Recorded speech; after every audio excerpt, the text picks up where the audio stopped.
This week we're going to do from the book Extrude Exercise 2. Let's see, the page number is, it's right after the double link, so it's page 4-21 it starts, and I'm going to do mine slightly different than the book. They use center lines, that's to a midpoint, and that's not a bad idea, but I'm going to show you how I'll do it. Part, I'm going to start with a sketch on the top. The orientation and the origin don't matter. And the way I do my base sketch for this is I start with a series of circles. And I'm going to make one circle here, one circle here. Very similar to the book. The only thing with the book is they add a center line to keep these aligned, this symmetrical. And you actually don't really need to do that if you do this correctly. I'm going to do a very large one here.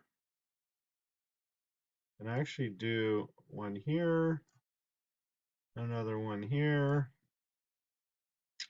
and then another large one here. So I just do these series of arcs first. And I'm going to I'll go to the line function here. And using this tangent point, I'm going to come to here. And I'm going to make, let's see, can't really get to the inference line here. I should be able to get there. I go to here. And then I'm going to make this a horizontal line. And then I'm going to add tangencies before I do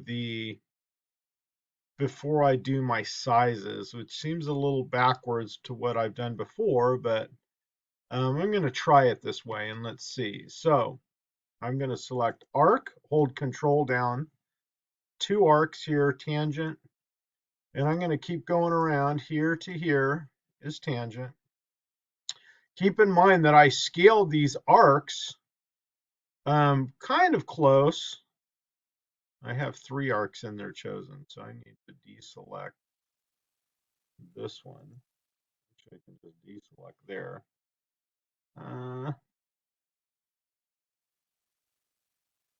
I'll press delete, and now I can go tangent. Keep in mind the scale, this arc is larger obviously than this arc, and this arc is smaller than this arc. So I've scaled them when I created them. I'm going to go arc to arc, tangent, and again arc to arc, tangent, and then arc to arc, tangent. So actually from here, this looks pretty good. I'm actually going to just use the trim function, and I'm going to walk all the way around this thing and trim like that.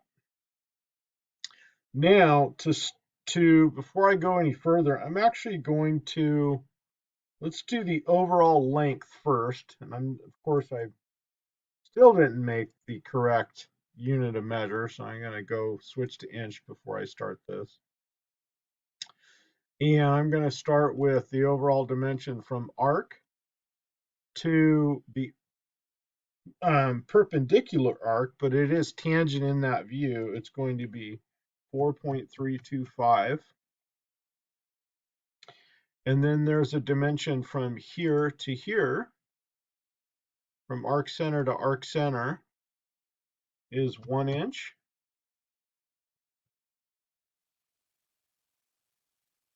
And this one is actually applied symmetrical, but I'm not sure it's going to matter from doing the 1 inch from this arc to this arc. I'm going to try without doing that. And the reason is because of the tangency points are going to be even, this arc, or this line here, this point and this point, I'm going to make these horizontal. And it kind of folded over itself, but I'm going to move this around. Let's see, I can move this up a little bit. And I can make this line length off the drawing of 0.63. Now I'm going to start adding the arc dimensions.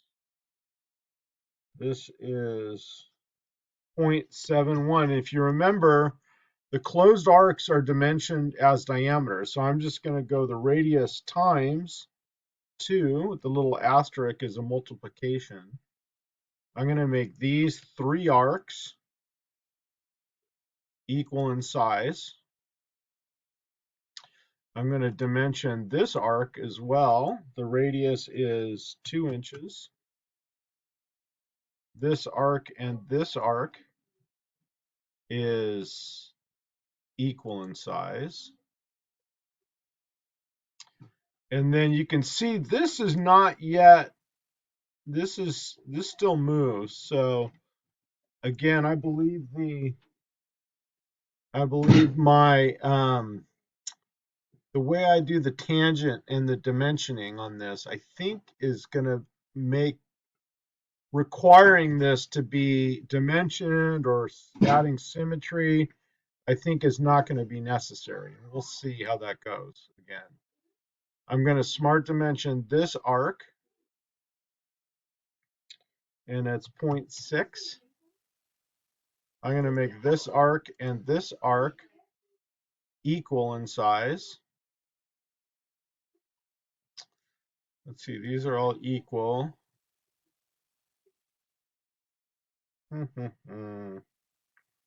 What else do I need to make so this stays in line?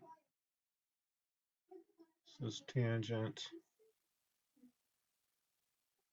Equal, equal. Let's make this dimension correct off the drawing is 0.472. I'm going to make these 3 arcs equal in size.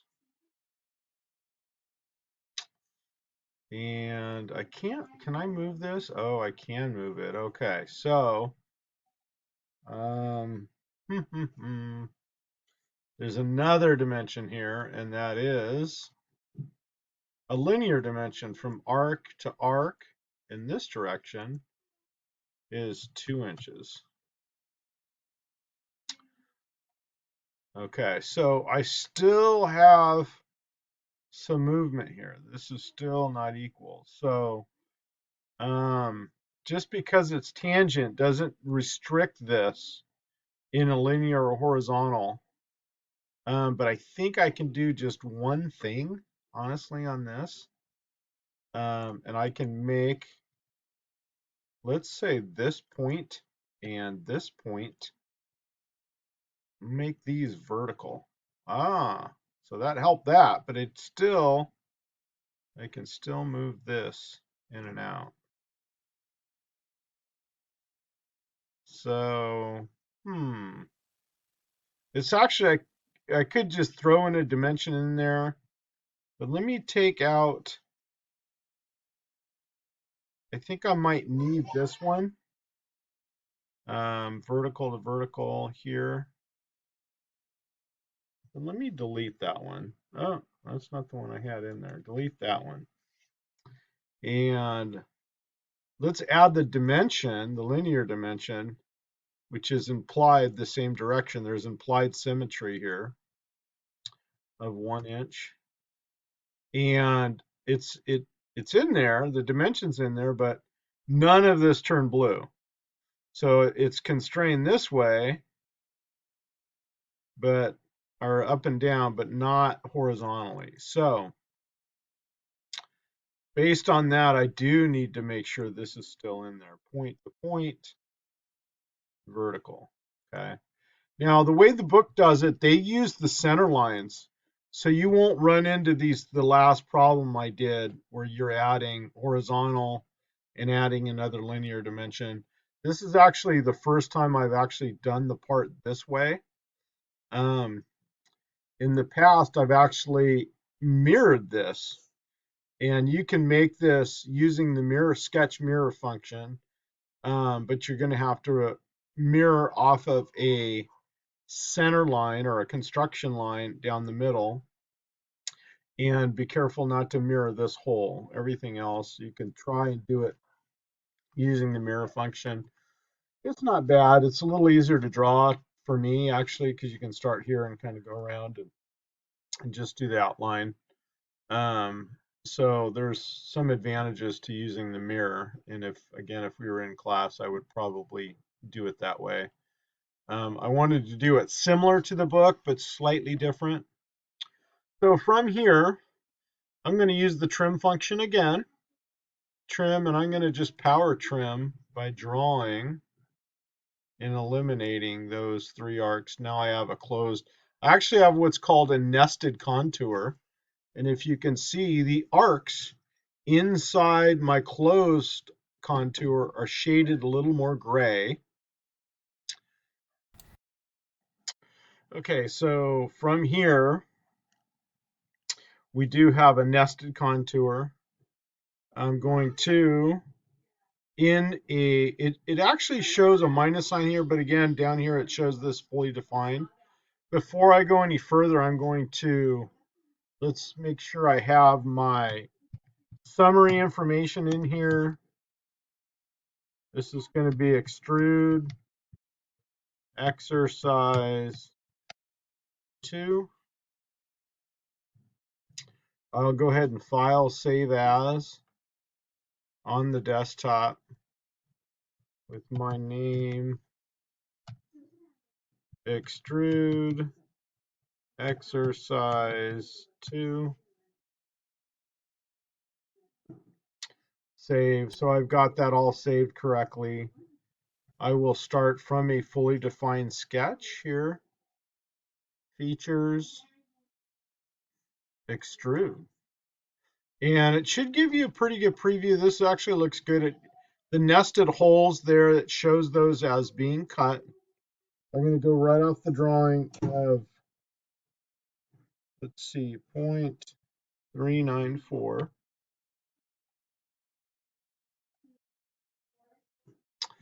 Okay, that looks pretty good. Um, there's a little bit of a trick on this next one, and if you notice in my sketch 1, I have my arc center is my part origin, and again, it does matter in it as far as the orientation goes, um, or not the orientation, the origin may matter because now I can use the default plane, which is going to be my front plane for the second sketch. If I'm not using either this point, the arc center, or the midpoint of this end line here, then I can't easily get to, well, I can't get to a default plane to make this second sketch. I'm going to exit the sketch. I am going to start with the second sketch on through my flat menu. I'll try the front plane. And I'm going to right click and go normal to. And the biggest mistake on this part of the project is students do not complete a closed contour or closed sketch. So I'm going to use the line function, and it's I want to start coincident to an edge, but be a little careful starting on a specific point here. So again, I'll go normal to. But you can see I'm coincident to an edge, not necessarily a line. So I'm going to go to here. And this is nice with the length that I made this line. This is exactly where this arc is going to start. So I'm going to use my line to arc function. And I'm going to bring this down to here. Dun, dun, dun. And then I'm going to do another one here like this. And then a line. So you can see that it's shaded gray. So that's pretty critical. I'm going to actually go ahead and put the arc in here, concentric. And this is relatively easy to do, but some students struggle with this. With again, they miss this line is the big thing, is they do not have a closed contour because they forget to put this vertical line in. So this is coincident from an edge and from an edge. So I don't think I necessarily have to make this point or this line give this a linear distance. Um, I do have to dimension from the point to the arc center here, and it's the same dimension, 4.325. Oh, so it's actually has this dun dun dun. It's saying it's overdriven because of this coincidence. So I'm gonna delete that. Come on, let's go. I gotta be able to delete this. Let's see. Delete. There it goes. Okay. And then dimension again. Let's try and dimension this again from arc center to this arc. 4.325 off the drawing. There we go. Um, and I might not have needed that. There's one aspect to this. And actually what I'll do now is I'll delete it. And let's see if I can make this without that dimension. And it would be through a sketch relation of making this arc, and this is definitely required regardless of how you dimension this, to this edge, arc to edge, this is going to be tangent. And now I can dimension this arc. Off the drawing is a radius of 4.5. See how the coincident point came out? I'm going to go, this point is going to be, this radius is 0.875. This arc diameter is 0.785. So keep in mind, and this is another situation where students sometimes struggle, is this dimension is a radius dimension because it's not a closed arc. This one is a diameter dimension because it is a closed arc. Okay, so keep that in mind. With this coincident edge to point, this tangent to an edge, I'm going to go back and put this point to point coincident in there and see, so I actually did not need, because I dimensioned the edge of this line from the part origin in the base sketch, I can make this tangent point of the arc coincident with the end point of this line, and I did not need to put in the overall dimension of 4.325. If I were to do that now, from origin to here, this would be bark at me as making this over defined. So either way is fine. You could not have this dimension in there, and this would move wherever. Oh, let me go Control Z back to where I was. I did the incorrect one. Let me go Control Z again. I deleted the wrong sketch relation. I want to delete the coincident one. Now if I pull this out, I can add, and I'll tilt it up slightly because the arc center of this is on the part origin. So if I dimension from the part origin as 4.325, I do get the same result without, this is a tangent relation, not a coincident relation with that tangent point. So this sketch relation is a little bit different than the one I had deleted and shown you. So this looks pretty good. This is exactly what we're looking for. Again, be careful to do the base sketch where one of these points along the center is on the part origin, so you can use this default front plane. I'm pretty sure this is one where the dimensions on the drawing do match the dimensions and the features on the from what's in the book. I know some of the last assignments weren't like that, and I apologize for that. I'll try and make sure the prints are reflective of the book so we don't run into those issues anymore. Um, so from here, I'm just going to go dun, dun, dun, in a fully defined sketch, features, extrude.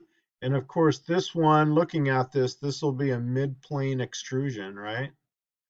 So we'll go mid-plane off the drawing is not, the default was the last base extrusion thickness, but I need to go 0.63 off the drawing. So make sure that's correct. And you can see that it will blend just fine. This will end up being tangent at this edge here. And on this assignment, if you make it this way, there's no requirement for how to construct this. So you can try and use a mirror for the base sketch. Um, you can do it exactly like the book does it. You can do it like I do it. I do it slightly different from the book where I don't use the construction lines. Um, hope that helps. And this is due in 11 days from Wednesday.